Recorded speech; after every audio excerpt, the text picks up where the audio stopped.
Hello, beautiful people, and welcome to Her Blueprints podcast, where we share our stories from women engineering tomorrow.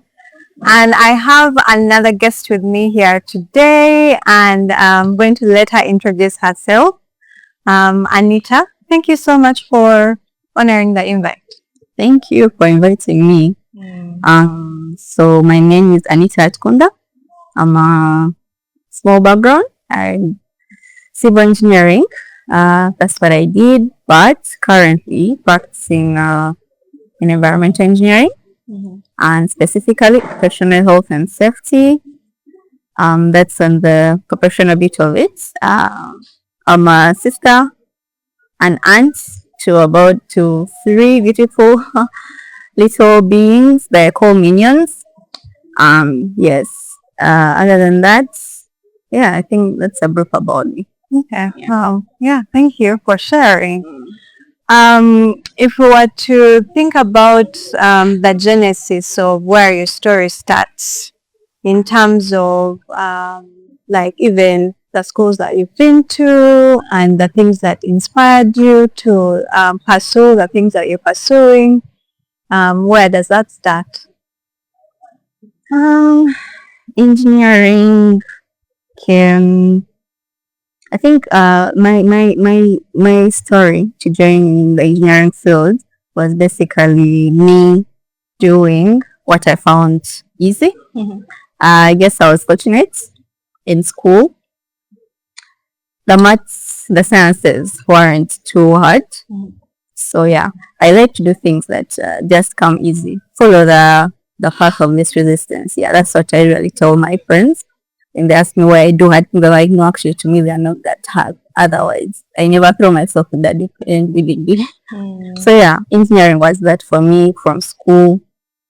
Things came a bit easier. Going into university, first options was telecom. I didn't get it. So the next best option was civil engineering, and in a private university. I think that's where we crossed paths with Mercy. We're both in UCU, civil engineering class. So yeah.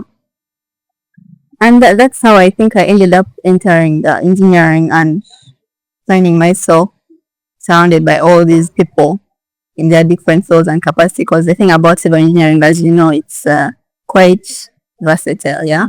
You have the structures, the water, the environment, the roads.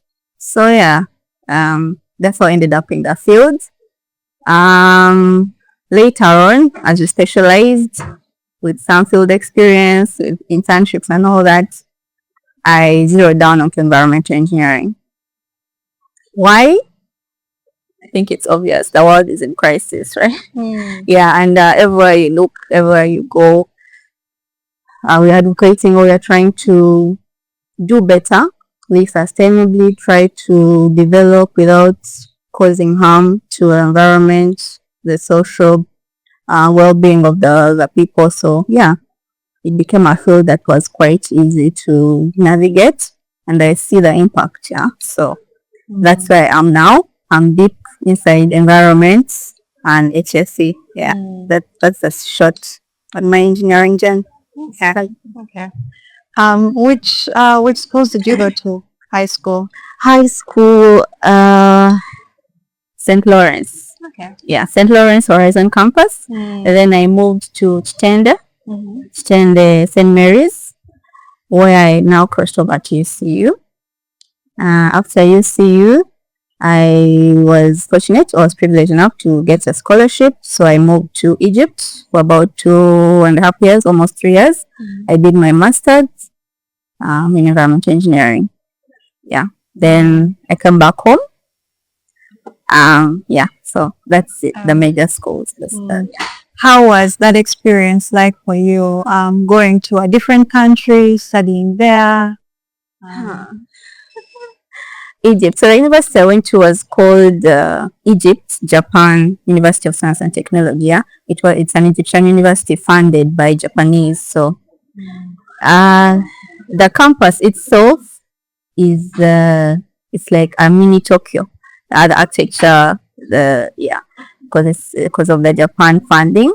But the fact that it's in Egypt, socially, you're living with Egyptians, and Egyptians are basically Arabs. So I had to adjust to that.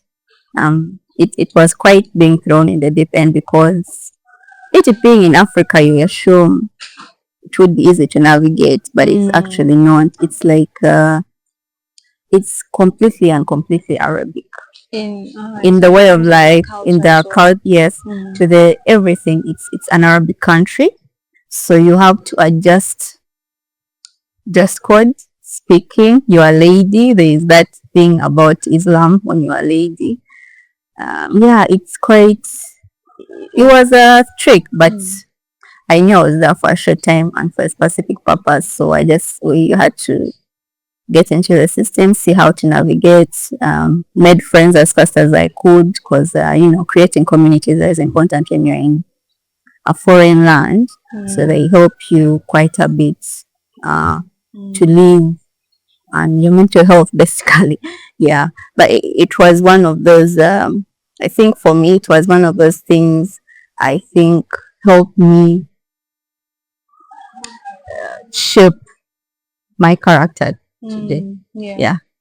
I was originally very introverted, but once you're out there with barely anyone, you have to make friends real fast. So it helped me kind of come out of my shell. It sounds like you struggled a bit. I did. How did you make friends? I did. Did you like join staff, approach people? How? Yeah, I had people approach me. Okay, nice. Yeah. They are very approachable person. Yeah.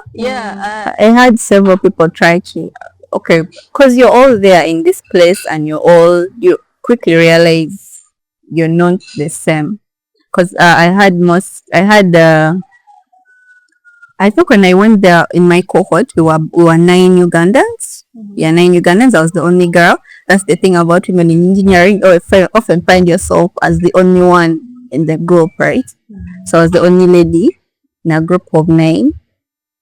In my class, the environmental engineering class, I was not the only lady, but the other ladies were all Egyptian.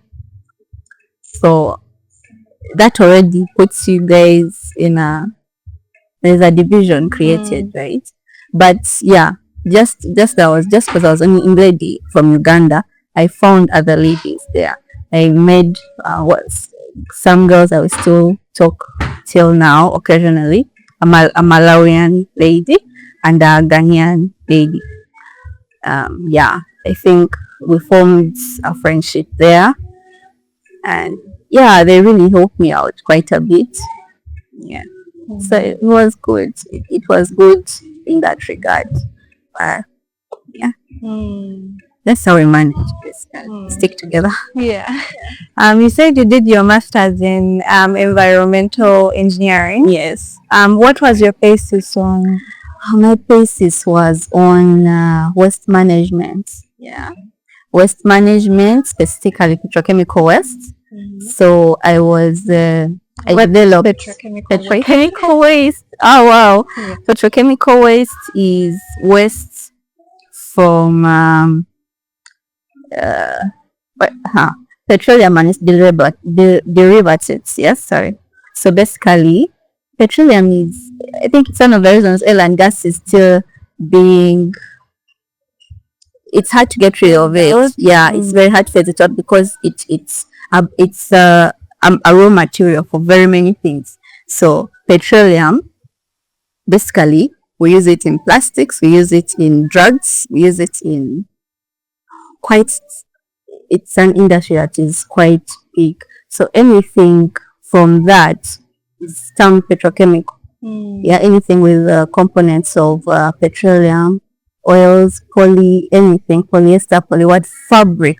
Yeah, we have things that it's quite a big industry. So anything from that, from an industry that is using that as a raw material, the waste they create is petrochemical waste. Yeah, so I looked at how to convert that waste, given it's a big industry. So how to convert that waste into, products that you can reuse in the community, yeah, or at least energy.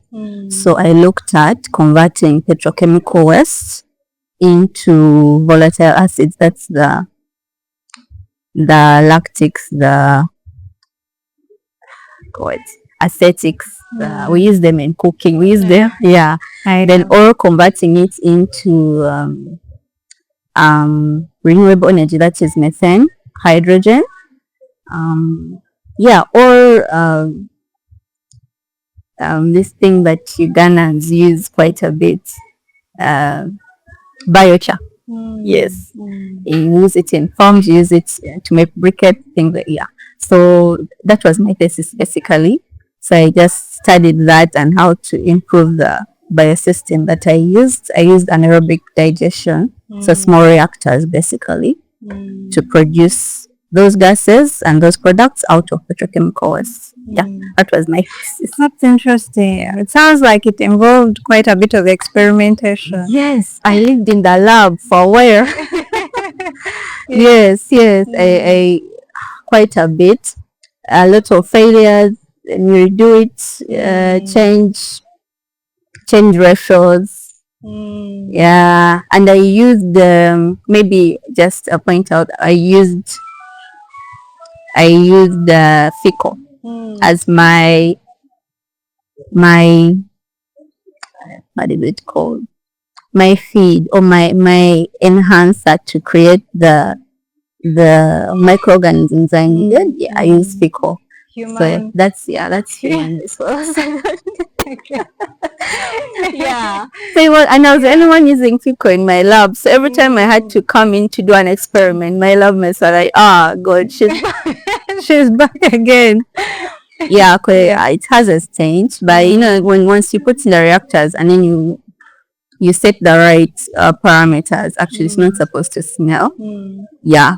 That's why whenever I pass national water and that place smells for doing something. Well, once waste is degrading and it starts to, yeah, if you set it in the right conditions, the anaerobic conditions where the bioorganisms are actually reacting, it's not supposed to smell. Yeah, it's not supposed to.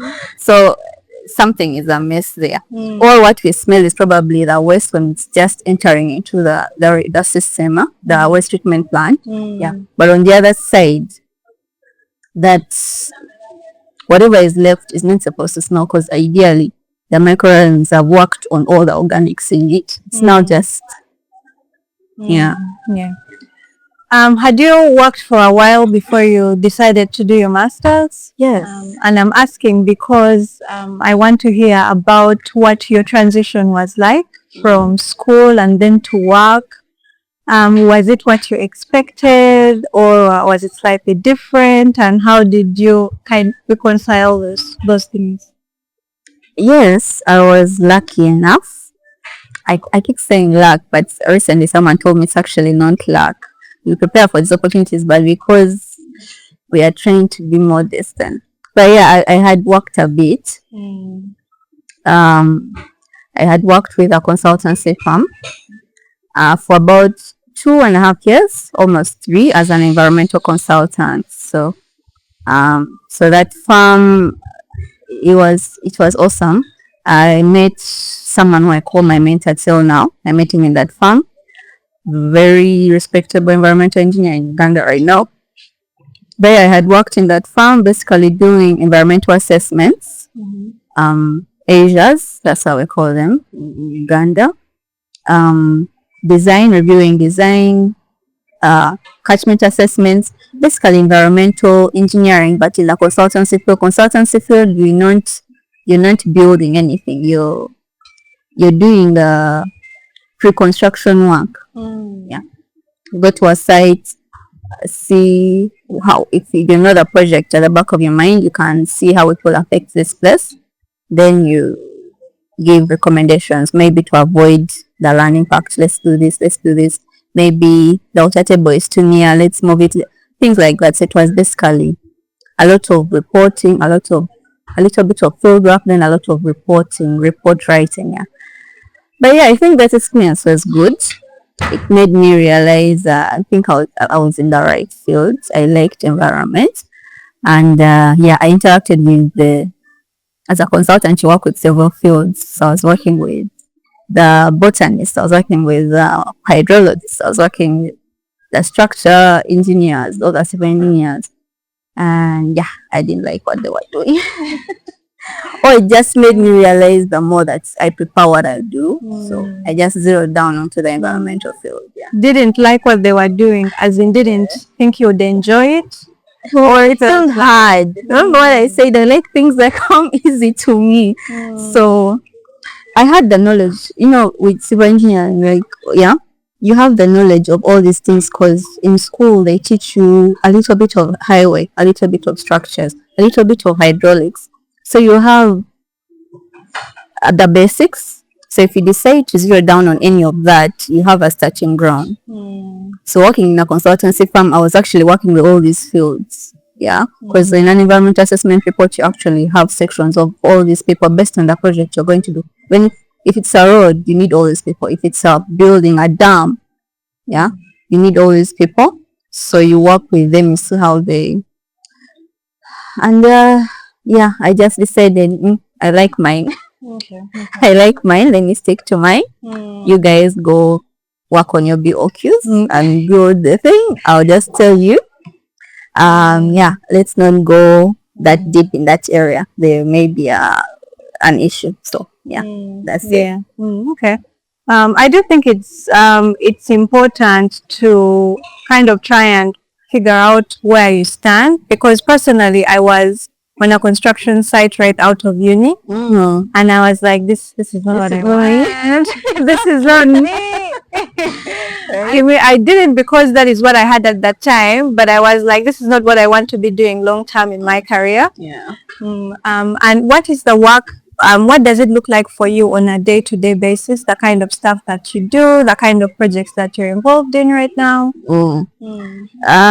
So right now I'm in renewable energy. Yeah, I'm working with a renewable energy company. Yeah, so we basically it's the vision is to be the number one solar distributor in Africa. Yes, so so basically we provide turnkey solar solutions. Basically, we design, we design, we develop, we implement. Yeah. So solar solutions, meaning from solar pumps, the solar panels themselves, the batteries, the inverters, rather, everything. Now, solar is an alternative energy source, can be used to power everything that electricity can be used to power. So right now that's what I'm involved with. I'm working on a project under Ministry of Water with the contractor. The contractor is designing and constructing, I think, about 600 water supply and irrigation systems around the country, right? So my day to day is, as an environmentalist and OHS, my day to day is to make sure at the beginning of the project, when the site is identified, yeah, because ministry gives us these sites that are given to them by the districts. So this project is in every district in Uganda. So once you're given the site, we're the first ones on ground to do the assessment. So if it's a stream maybe being developed for an irrigation site, you go to make sure the stream is viable, meaning water quality, water quantity, distance from stream to the arable land or the command area, any other environmental aspects in the area that may make this project not, be developed, maybe proximity to a wetland, proximity to these endangered ecological systems, right? If it's a water project, so we're looking at boreholes. They're going to motorize it to distribute water in a certain area. So still on ground, we're first people to go to ground, verify if the source is there, Then its environment. So, for example, to avoid groundwater pollution, it shouldn't be next to a toilet. Things of that nature. So, if you find it's around certain environments, you recommend they can test the water, look at the quality. If the quality passes, cool. Then you break down all these places around, right? Or if it's not passing and it's already contaminated with E. coli or whatever, then we have to recommend they find another source in the same village, right? So that's the assessment point. Then also that assessment gives birth to the environmental impact assessment report, the Asias, yes. So those are documents that I've written, and I think that this year alone, we are in Feb. I think this year alone I've written 18. Wow. Okay. Yeah, it's quite repetitive work, but this is needed because it's a compliance thing. So you go to site, do all that, then write a report, send it to NEMA and give you a certificate. Yeah. So that is it at the beginning. So once all that is cleared out and the site is ticked off to start construction, now I come back as EHS. EHS, that is health, safety, and environmental compliance or management. These sites have workers usually on a day-to-day, maybe 30 to 50 workers. Usually in the beginning phase, ground clearance, all that. So you have quite a few people on site. You have to make sure they are doing work safely. You don't want to have accidents. So we take them through all these HSC best practices, make sure they do their toolbox, and all that. So being the contractor or being part of the contractor's team, I can't do that for all the sites. Remember, there are about 600 sites. So my region has been Northern Uganda. So all the way from Kotido to Arua, if you know the map of Uganda. So all the way from Lango area to West Nile. At any one time, I can have maybe 20 sites running. So those 20 sites, I cannot be on site to make sure everyone is working daily. So what I do, I appoint maybe safety, I can call them safety stewards, or the subcontractor we are working with. At their induction, I ask them to provide a safety officer, who now is my ears on ground. I will do the rounds, the routine rounds, maybe visit its site once or twice a month, just make sure things are running smoothly. But the day-to-day, they provide me with that information. Then I make the reports at the end of the month. So that's my routine right now with the job I'm with. Yes. Okay. Have you, like, I remember one of the sites which I was working on, and like we actually had someone fall, and unfortunately someone lost their lives. And sometimes it's unfortunate that it's situations like that make you realize that, like, you really can't take the safety thing for granted on site. Have you had any of those? No, I haven't had an incident on site where I lost a person. No, but of course minor injuries happen. Minor injuries happen, stepping on a nail, things of that nature. But a death, no. The death had really wasn't on site. It's something that was unfortunate. Still, it was a subcontractor. He was backing out. I think he had delivered material or something of that sort. Was backing out. No, he had picked up water. Yes, he had picked up water, taking it to site, and I think he was backing out some, and then he ran over a child. Oh no! It was handled. Police got involved. It was handled the best way we could. the family was compensated. They do happen, these accidents, but now with that you see the gaps.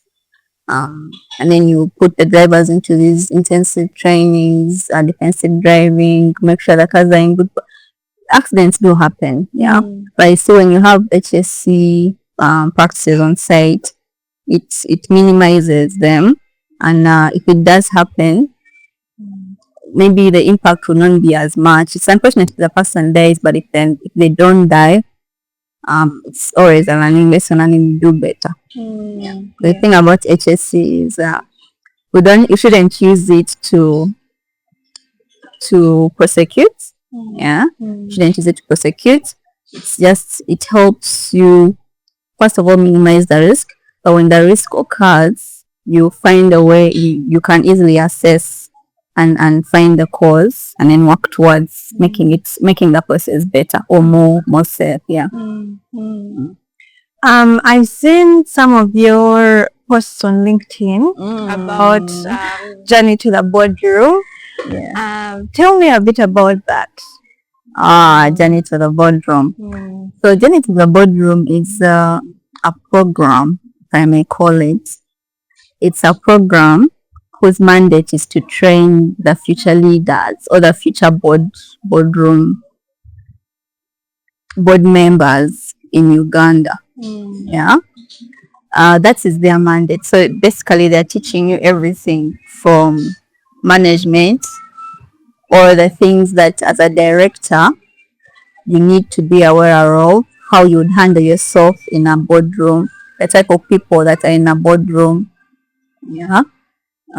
Yeah. So even if, hi Janet is our founder. If she gets to see this, when I joined the boardroom, Journey to the Boardroom, that wasn't my reason for joining Journey to the Boardroom. What was I did not. My reason was not to be a boardroom member. No. My reason was I wanted to learn more about corporate governance. So yeah, my curiosity was with the corporate governance issue, and more on that, it was as a manager, how you handle people. I know no one can teach you how to handle people, but it's always good to learn from experienced professionals, because that's what this I don't know, this is what the program is really giving us. Yeah. You're meeting all these people in their seasoned professionals in their different capacities, people that have run multi-million-dollar companies, people that are boards of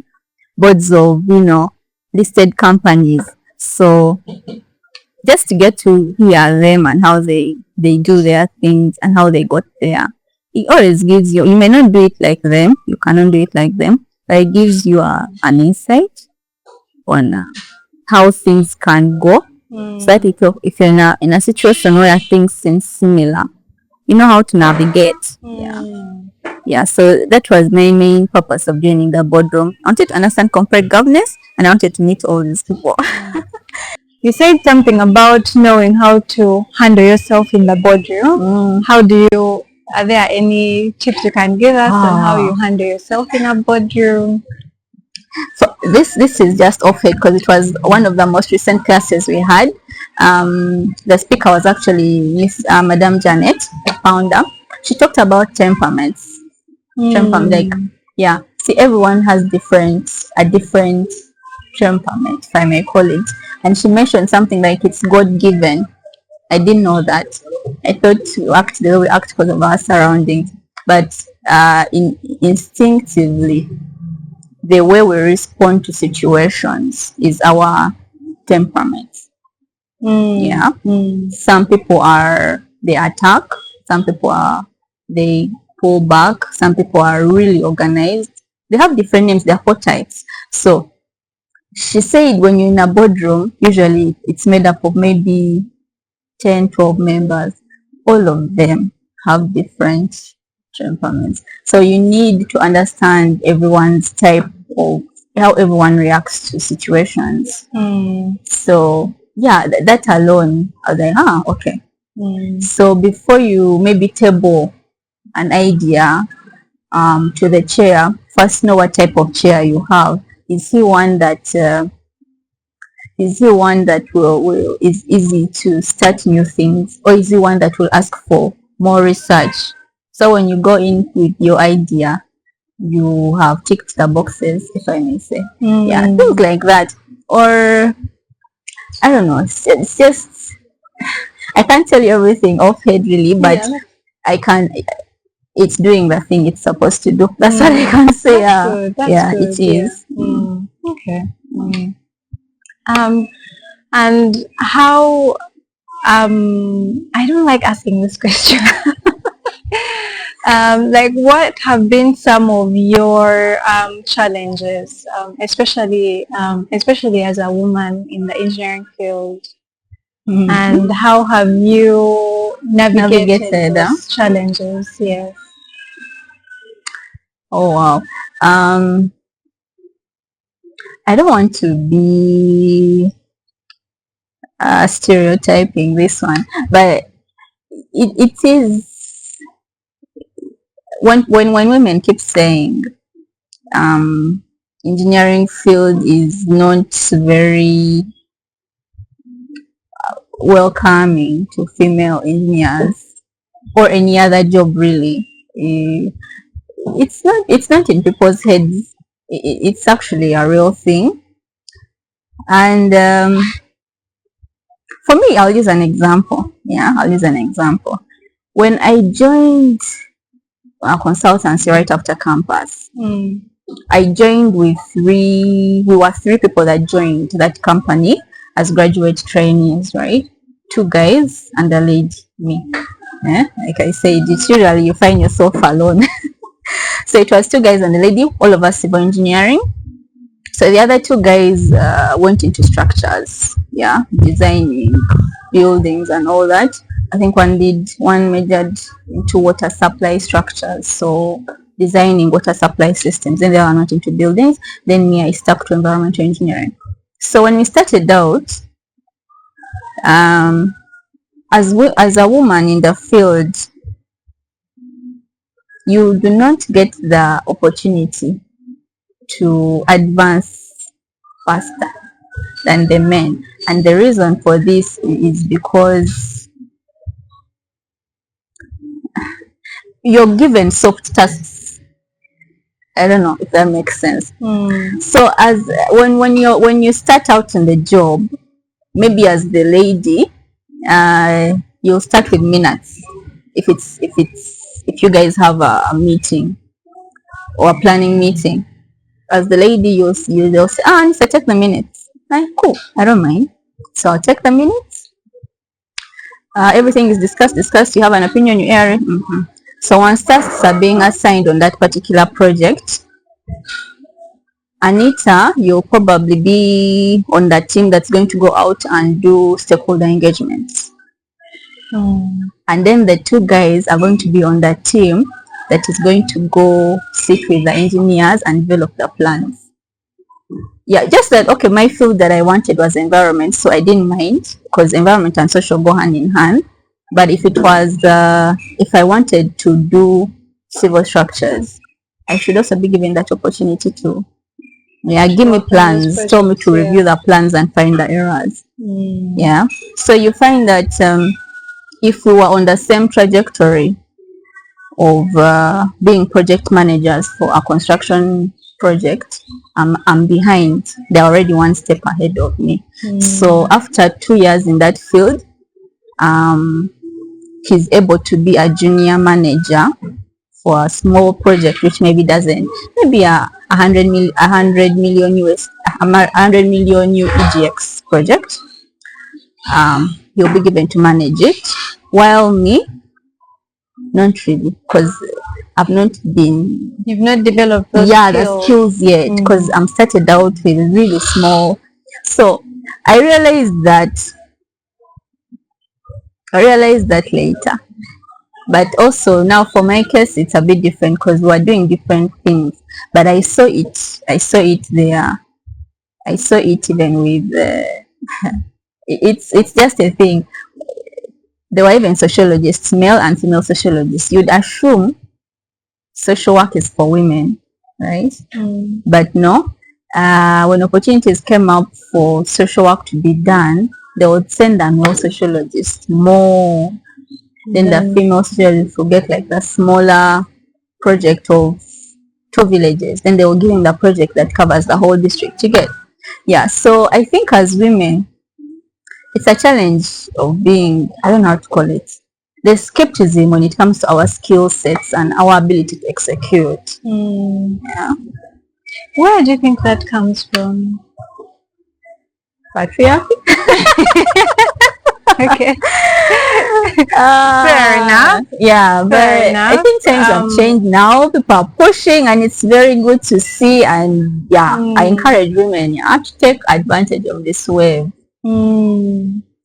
It's a woman empowerment wave that's all around, and take advantage of it. Take advantage of it. It's okay. It's okay if you're hired or given the opportunity because of DEI. Me, that's my opinion. Just take the opportunity and do the work, right? Of course, don't just sit around because you're fulfilling a quota for them, but when you actually get there, do the work. Yeah. Because the waves shift. I don't know if it will still be around in the next 15, 20 years. Yeah. How have you been able to build that confidence and just keep doing things even when you feel like maybe there's some sort of resistance? My confidence, this is going to be a bit controversial. That's fine.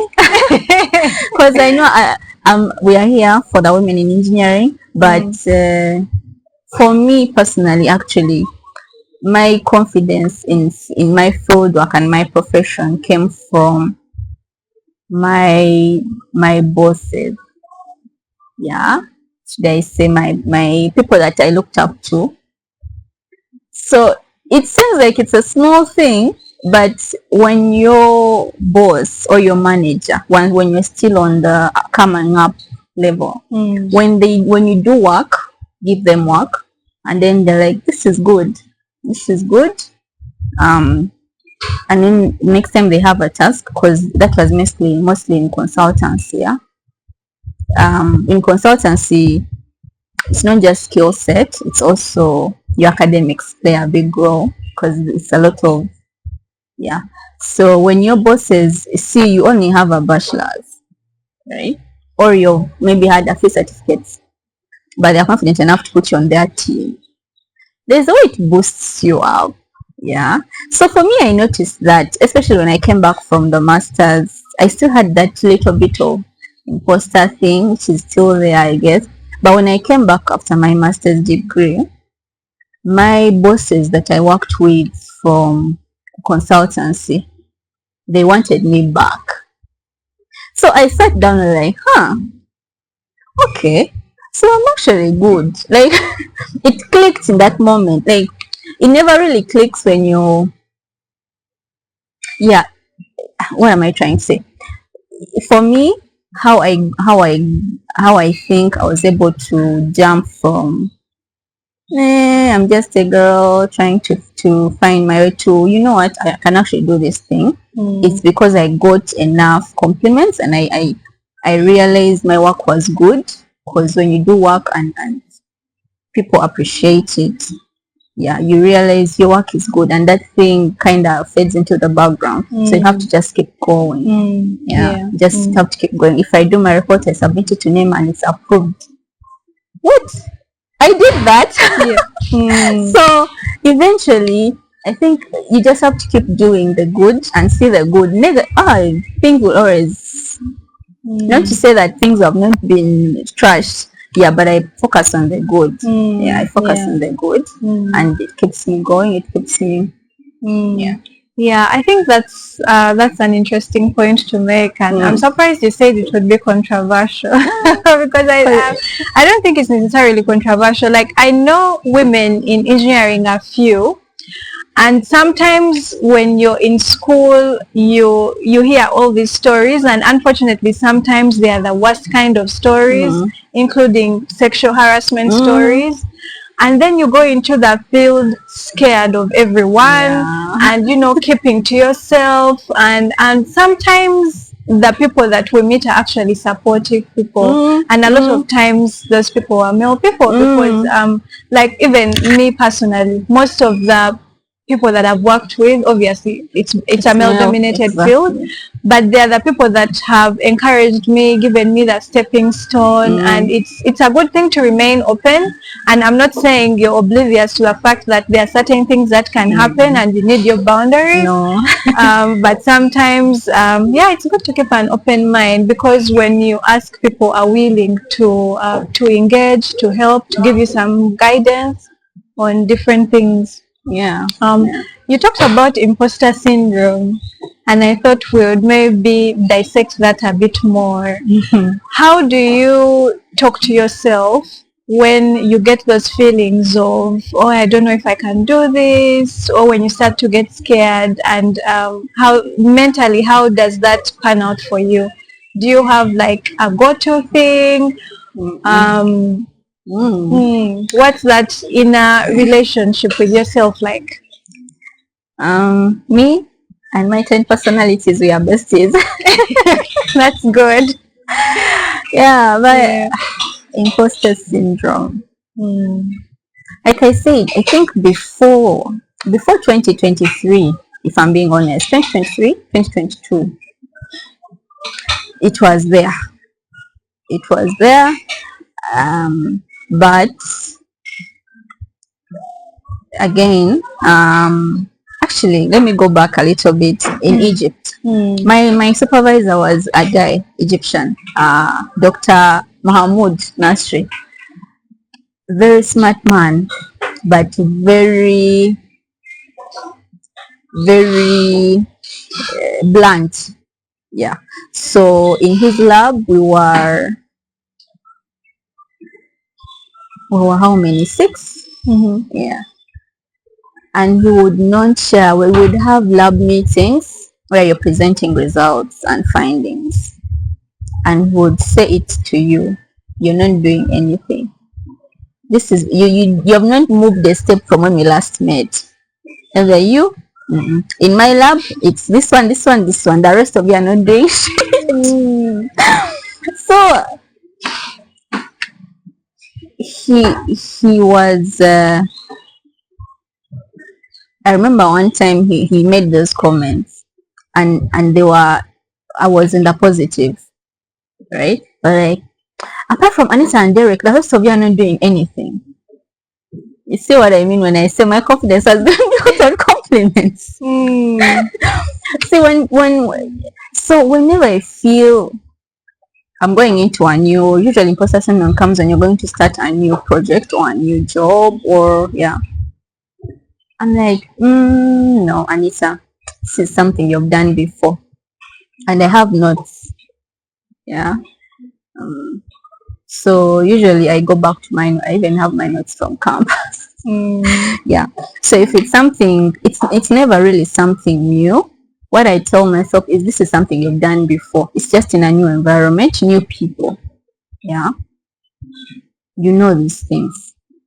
I have a note I put on my mirror, be extra.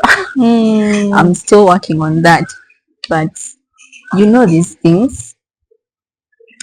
You have the qualifications. You know these things. How do I know these things? Dr. Nasri told me I know these things. Engineer Lamek has complimented, you know these things. Anita, that's why I keep reminding myself, basically. Some people that I hold in high regard, basically, have told me I'm smart. So what is this person in your head telling you you're not? That is it. I know it's outside validation, but it works for me anyway. It works.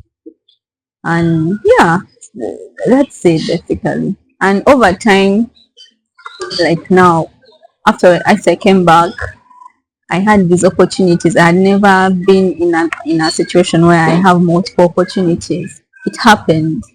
Yeah, and I had a job. I had another job offer, and I was like, wow, you know what? You're that shit. Like, Yeah, you are. and I'm saying from 2023, after that, when I came back and I had all that stuff on my table, I was in a position to make the right decision.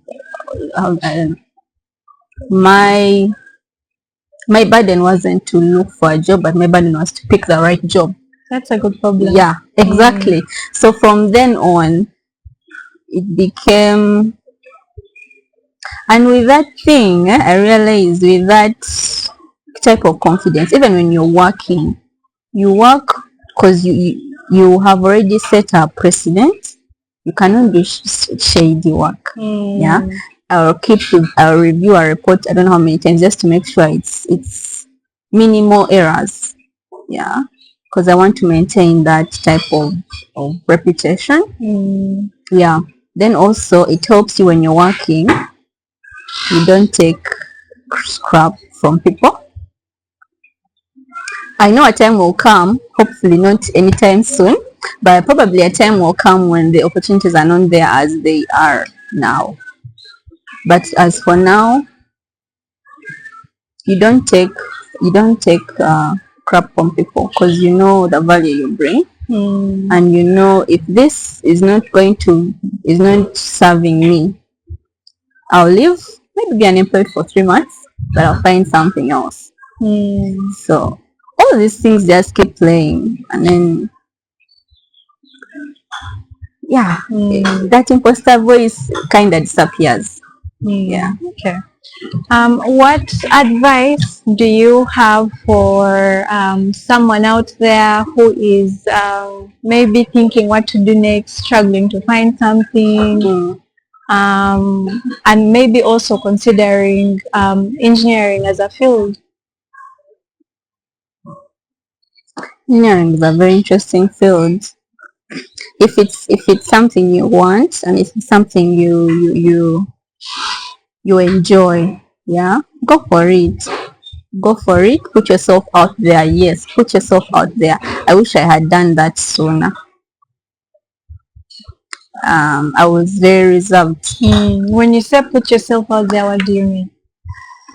If you want to do engineering and you don't know where to start from, they are usually, I don't know how accessible they are, but they are small networking events, they are conferences, they call them technical classes that usually just put yourself in that space with such people. Yeah, listen. I don't know, hopefully it happens, and then you find a stepping ground into the field you want. But it helps when you surround yourself with individuals that you feel are in the field you would like to also be. Yeah. Yeah, that's what I would say. Kind of building that engineering community. Yeah, you build the community. If you're at campus, let's say if you're at campus,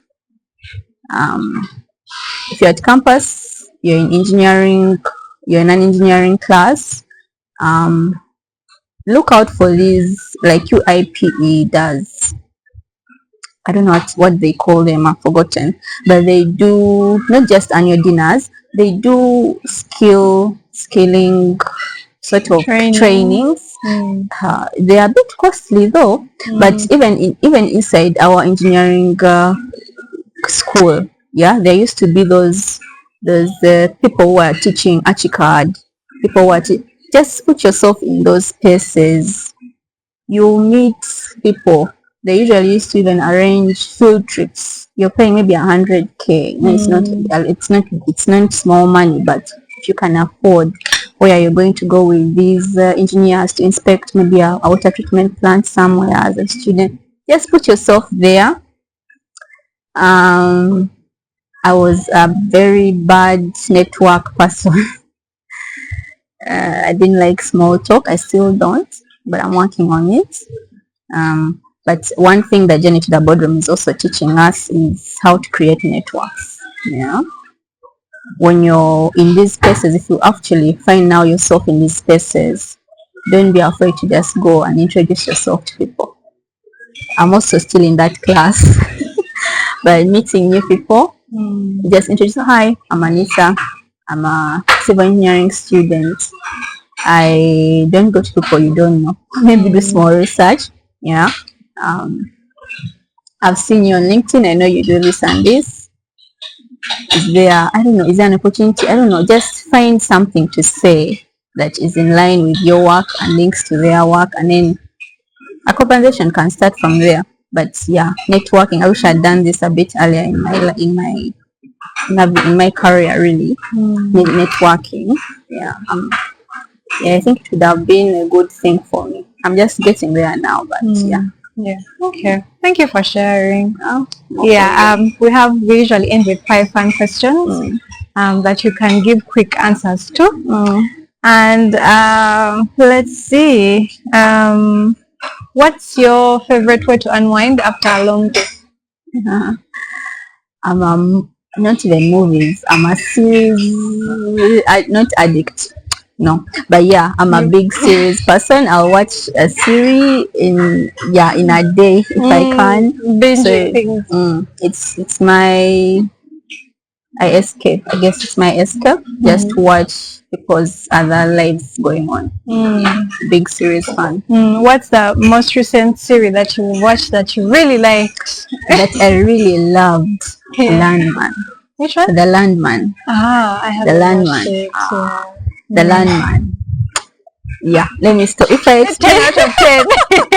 Landman, 10 out of 10. Definitely 10 out of 10. If you love oil and gas and you want to just have a feel of how things work in the oil and gas, especially on the business side of things, the Landman is perfect. Yeah. Okay. What is the best piece of advice that you've ever received? Best piece of advice that I ever received?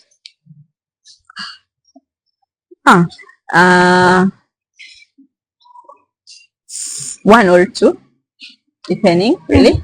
One is the person who said this. We're not even close, but she told me, she was a fellow student in high school. She told me, Anita, why are you being a superstar? Don't be a superstar. Let me give context. I think I'm on the introverted side of the spectrum of, I don't know, personalities. But it was I used to keep to myself so much. I had a rule that I don't need more friends. I had like one friend and I was okay with that. So I remember in high school, I think form 6 or form 5, I got into a small scandal. High school, silly things. So what I did was to ice out everyone. I think people had talked about me or something. So why do you want to be a superstar? What do you mean? Why do you want to? So you want to be alone. You know how superstars be. They want to shine alone. They don't sing alone. So don't be a superstar. Make more friends. People, you can never have enough friends. It didn't click then, but at least I know what it did for me is it made me more open up to being friendly and making more friends.